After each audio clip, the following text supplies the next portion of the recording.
क्या आप चाहते हैं कि आप भविष्य में कभी सुप्रीम कोर्ट के, हाई कोर्ट के जज बने या किसी डिस्ट्रिक्ट में डिस्ट्रिक्ट जज के रूप में पोस्टेड हो, तो ये वीडियो आप ही के लिए है।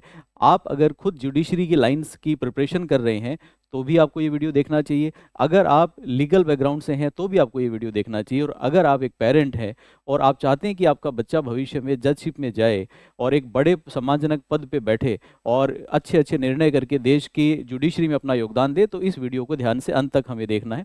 देखिए, सबसे पहले ज़रूरी बात है कि भारत में अगर कोई व्यक्ति जज बनना चाहता है तो जज बनने के लिए उसे शुरुआत कहाँ से करनी पड़ती है, क्या योग्यता चाहिए, क्या एक फ्रेशर जज बन सकता है या उसको कोई एक्सपीरियंस चाहिए होता है। इसके साथ साथ कोई भी काम करने से पहले हर व्यक्ति के मन में एक ख्याल ज़रूर आता है कि अगर मैं ऐसा कर लेता हूँ तो मुझे सैलरी क्या मिलेगी, मुझे बेनिफिट्स क्या मिलेंगे। तो आज इस वीडियो में हम सभी बातों पर एक एक करके चर्चा करते हैं। भारत में जुडिशरी में जज बनने के लिए सबसे पहले एलएलबी की क्वालिफिकेशन होना ज़रूरी है। इसका मतलब आपको लीगल बैकग्राउंड से, लॉ से ग्रेजुएट होना ज़रूरी है। नॉन एलएलबीज़ के लिए ये रास्ता नहीं है। तो सबसे पहले लॉ में अपनी डिग्री कंप्लीट करें। ज़रूरी नहीं है कि आपने पोस्ट ग्रेजुएशन की हो, मतलब एलएलएम किया हो, ज़रूरी नहीं है। पीएचडी होना ज़रूरी नहीं है। सिर्फ आपके पास में एलएलबी की डिग्री है, ये काफ़ी है। अब भारत में जुडिशरी में दो रास्ते हैं जिनके थ्रू आप जज बन सकते हैं। दो रास्ते कौन कौन से? पहला होता है जिसको हम लोग बोलते हैं सिविल जज। सिविल जज परीक्षा हर स्टेट की, वहाँ की जो पब्लिक सर्विस कमीशन है, वहाँ के हाई कोर्ट्स के कोऑर्डिनेशन के साथ में, उनके रिकमेंडेशन से ये परीक्षा लेती है। कई स्टेट्स के अंदर जो वहाँ का हाई कोर्ट है वही परीक्षा को ऑर्गेनाइज कराता है। कईयों के अंदर उनका जो पब्लिक सर्विस कमीशन है उसके थ्रू भी एग्जाम होता है। सिविल जज के लिए आपको एलएलबी या फ्रेशर ग्रेजुएट होना काफ़ी है। उसके लिए आपको एक्सपीरियंस की ज़रूरत नहीं होती। पहले एक्सपीरियंस कई स्टेट में मांगा जाता था, लेकिन राजस्थान में, हरियाणा में या कई जगह आप देखेंगे तो एक फ्रेशर इसके लिए अप्लाई कर सकता है। इवन अगर अभी आपकी एलएलबी कंप्लीट नहीं हुई है, आप फाइनल ईयर में हैं, आपका रिजल्ट अवेटेड है, तब भी जाके आप इस फॉर्म को भर सकते हैं और इस परीक्षा के थ्रू निकल सकते हैं। सिविल जज के थ्रू अगर आप जाते हैं तो इसको एक तरह से लोअर जुडिशरी या सबऑर्डिनेट जुडिशियल सर्विस के अंदर गिना जाता है, जिसमें आप छोटे स्तर से बड़े स्तर की तरफ बढ़ते हैं और आगे पहले आप सिविल जज के रूप में पोस्ट होते हैं, उसके बाद में प्रमोशन होते होते आप डिस्ट्रिक्ट जज तक पहुंच जाते हैं। कुछ एक लोग उनमें से ऐसे हैं जो डिस्ट्रिक्ट जज के बियॉन्ड भी हाई कोर्ट तक भी पहुंच सकते हैं, लेकिन ये रास्ता नीचे से होके जाता है। सिविल जज अपने आप में बेहद सम्मानजनक पद है और जैसे ही आप सिविल जज लगते हैं तो आप ये मान के चलिए कि district to district, even state to state आपकी जो सैलरी, डिस्ट्रिक्ट नहीं, स्टेट टू स्टेट आपकी सैलरी वेरी करती है। बट आप यूँ मान के चलें कि गवर्नमेंट के अंदर जो हाईएस्ट पेइंग जॉब्स हैं उनमें से एक पद है। और आप जानते हैं कि जज होने के नाते एक पावरफुल पोस्ट तो है ही, आपको टॉप क्लास की सुख सुविधाएं मिलती हैं, आपको एक समाज में सम्मान मिलता है और आप लगभग आज के सिनेरियो में 1.25 लाख से 1.5 लाख के बीच में सैलरी एक्सपेक्ट कर सकते हैं। ग्रॉस सैलरी की मैं बात कर रहा हूँ, और बाकी बेनिफिट्स आपको मिलते ही मिलते हैं। अब बात आती है कि अगर आप इस लोअर जुडिशरी की तरफ से नहीं गए तो आप जज बनने के लिए क्या कर सकते हैं। तो दूसरा उपाय होता है जिसका नाम है higher judicial service. Higher judicial service में सीधा एक व्यक्ति डिस्ट्रिक्ट जज कैडर में अपॉइंट होता है। डिस्ट्रिक्ट जज नहीं बनता, डिस्ट्रिक्ट जज कैडर में अपॉइंट होता है। एडीजी अपॉइंट करके बाद में प्रमोट करके डिस्ट्रिक्ट जज बनाया जाता है। और क्योंकि हायर जुडिशियल सर्विस है, इसलिए डिस्ट्रिक्ट जज के बाद में आगे वो हाई कोर्ट, सुप्रीम कोर्ट तक भी एलिवेशन देखता है। हायर जुडिशियल सर्विस के लिए जो फ्रेशर्स हैं वो एलिजिबल नहीं होते। इसके लिए नॉर्मली 7 साल का एज एन एडवोकेट एक्सपीरियंस चाहिए होता है, जिसके अंदर कुछ नंबर ऑफ केसेस भी आपको दिखाने पड़ते हैं जिनमें अंतिम फैसला आया हो, जिनमें आपने एज एन एडवोकेट रिप्रेजेंट किया हो। तो ये दोनों अलग अलग हैं।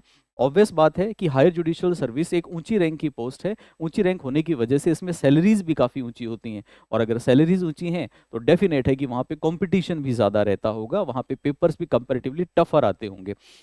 अब बात यह है कि इनके अलावा एक और रास्ता होता है। भारत में ये भी देखा जाता है कि कुछ लोग ऐसे जो एडवोकेट के रूप में प्रैक्टिस करते हैं, जो बार के मेंबर हैं, वहाँ से भी कई बार जुडिशरी में उनको नॉमिनेट किया जाता है। लेकिन हम अभी बात करेंगे सिर्फ दो चीज़ों की। तो आपके लिए दो रास्ते हो गए, या तो सिविल जज वाला रास्ता पकड़िए और एलएलबी के बाद में सीधे आप जज बन सकते हैं। और इमेजिन कीजिए, आपने 22-23 साल में, 24 साल में एलएलबी कंप्लीट किया और 23वें साल में आपने पेपर दिया। 23 साल का सिविल जज अगर आप बन जाते हैं तो आपका कैरियर कितना लंबा होगा और आप आगे कितने प्रमोशंस और कितने बेनिफिट्स अपने कैरियर में अचीव करेंगे, और कितनी सम्मानजनक बात है। एडवोकेट बनने के, जज बनने के लिए नॉर्मली लोअर जुडिशरी में मिनिमम 23 साल की एज चाहिए होती है। थोड़ा बहुत कहीं किसी स्टेट में वेरिएशन आ सकता है, बट जनरली जुडिशरी के रूल सब जगह एक होते हैं, इसलिए 23 साल की मिनिमम एज होती है। मैक्सिमम एज अलग अलग स्टेट में थोड़ी बहुत वेरी करती है। जैसे राजस्थान के अंदर ये 40 होती है, अभी हरियाणा के अंदर मैक्सिमम एज 42 मानी। अलग अलग कैटेगरी के अकॉर्डिंगली आपको रिजर्वेशन भी मिलता है। तो अगर आप जुडिशरी में अपना करियर बनाना चाहते हैं तो अगला सवाल आता है कि क्या इसके पेपर को क्रैक करना इजी है या थोड़ा जोर आता है, टफ है। डेफिनेटली ये एक अच्छी वैकेंसी है, मेहनत मांगती है, तो डेफिनेटली इसकी तैयारी करना आपके लिए टफ होने वाला है। लेकिन जुडिशरी के साथ एक खास बात है कि जुडिशरी का सिलेबस ऐसा नहीं है जो साल दर साल बदलता है या रोज रोज बदलता है। इवन अगर आप देखें तो लगभग पूरे इंडिया में 80% से ज़्यादा सिलेबस कॉमन ही रहता है। इस वजह से अगर आप जुडिशरी की मन लगा के तैयारी करते हैं तो किसी ना किसी स्टेट के अंदर आप डेफिनेटली सेलेक्ट हो सकते हैं। और जुडिशरी की पोस्ट किसी ना किसी स्टेट में इंडिया में हर साल आती रहती है, तो मतलब हर साल में दो तीन स्टेट में तो आपको वैकेंसी देखने को मिलेगी। तो एक बार आप तैयारी कर लें तो आप कंटिन्यूसली पेपर दे के साल 2 साल के अंदर अंदर अपने कैरियर को एक सही मुकाम पे पहुंचा सकते हैं। लेकिन ये कम से कम 6 महीने से लेके 2 साल तक की तैयारी मांगता है। अब मैं 6 महीने से 2 साल का लंबा एक जो पीरियड है उसकी बात क्यों करता हूँ, क्योंकि कुछ एक लोग ऐसे होते हैं जिन्होंने लॉ ग्रेजुएशन के टाइम पे सब्जेक्ट्स अच्छे से पढ़े होते हैं, उनको खाली एक रिवीजन चाहिए होती है, वो 6 महीने में भी क्रैक कर जाते हैं। कुछ लोग ऐसे हैं जिनकी तैयारी थोड़ी कमज़ोर होती है, उनको थोड़ा सा लंबा समय लगता है। लेकिन जुडिशरी की तैयारी वैकेंसी आने पे नहीं की जाती, उसकी तैयारी तो आज से ही शुरू कर देनी चाहिए। तो अगर आप चाहते हैं कि आप 2025 में जज बने तो आज से तैयारी शुरू कर दीजिए।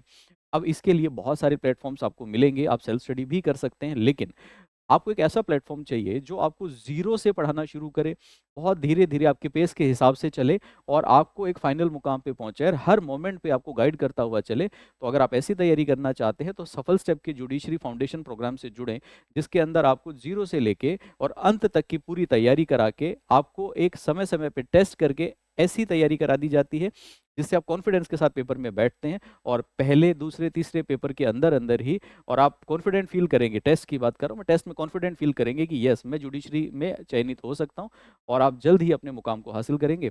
अगर आप हमारे जुडिशरी के प्रोग्राम के संबंध में कोई जानकारी चाहते हैं, तो नीचे दिए गए नंबर पे आप कॉन्टैक्ट कर सकते हैं, जो आपको डिस्क्रिप्शन में नज़र आ रहा होगा। बाकी आप चाहें तो नंबर नोट डाउन भी कर सकते हैं, 9588238815, 9588238815। अगर इस संबंध में कोई भी और जानकारी होगी तो मैं यूँ ही आपके साथ साझा करता रहूँगा। तब तक के लिए वीडियो को लाइक करें, खुद सब्सक्राइब करें, दोस्तों के साथ शेयर करें एंड पढ़ते रहें। धन्यवाद।